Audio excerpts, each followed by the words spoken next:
How to turn on or turn off notifications on REDnote app. Hello everyone, this is Sabrina here to help you today. So without any further ado, let's get right into the video. First, launch your REDnote application. Then from your bottom right corner, go to this Me section.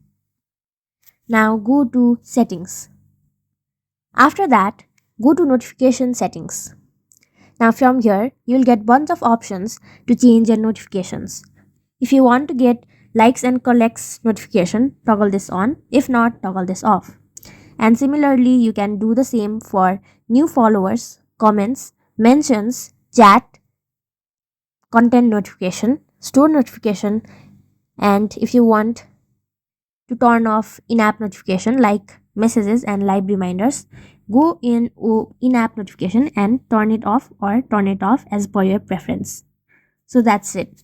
Thank you for watching this video. Make sure to like, share and subscribe to our YouTube channel.